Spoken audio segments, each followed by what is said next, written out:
I think, really changed the staging game in the US. I think a lot of it was, when you thought of luxury staging, there was not a lot of color and personality.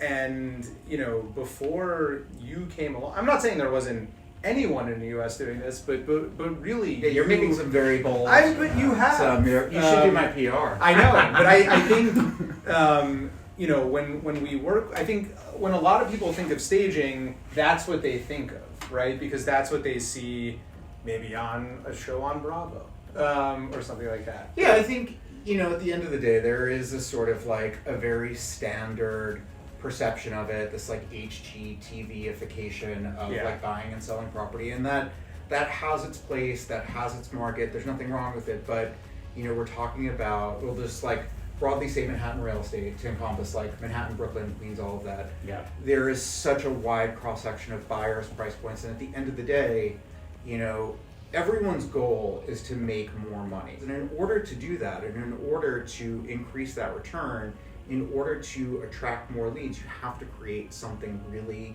compelling. Some segments of the market, inventory is very limited. But in other segments, and especially like some of these estate projects we did, like when I think about like 165 East 72nd Street, if you say I'm looking for a 2-bedroom on the Upper East Side, dime a dozen. Right, there was no outdoor space, there was no wood-burning fireplace, it was post-war construction that sort of looks pre-war from the outside, right? Yeah. Is that there's no architectural element, so that was an apartment that sold so fast. Right. It was rough. Yeah. But when we finished it, the goal is that we present what looks like a project that's been fully renovated.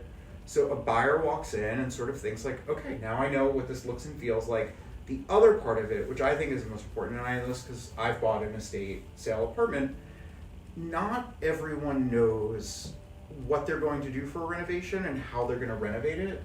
And one of the things that we try and do is make it so that someone could move into an estate condition apartment and live there to figure it out. Because that is often something that comes up at a showing. Yeah. And again, can you live in that space? My background in all of this now. is 20 years as a real estate agent. Right. So it's not necessarily design, it's like being the agent that brought the buyer or being the third listing agent on a property, and sort of understanding like people are walking out of this because they can't imagine themselves there. People are walking out of this because it needs too much work. Whereas like when I think about 165 East 72nd Street, like one of the things, the medicine cabinets were disgusting. They were rusted. Like I just, it's a tactile thing. It's something that people open and touch. Right. So went inside of it, repainted the interior with like a black latex paint. It made it shiny, it made it bright, and then we put like Chanel and Hermes cosmetics and perfume in it. So that when someone opened that, like it was a luxury moment as opposed to this like, it was disgusting. Like it was a gross, like, and someone had that medicine cabinet that was original from probably like 1956. And you made it into like kind of a piece of art in a bathroom and made that a statement piece. And that is one of the things, like for people trying to sell property, if you really think about it, like what would make someone buy this home or not buy this home, the ability to say to someone, look, everything's in working condition. Mm-hmm. Everything is clean. Like there was also a lot of everything was painted, the walls were scraped, some of the closets were touched up, some of them were not.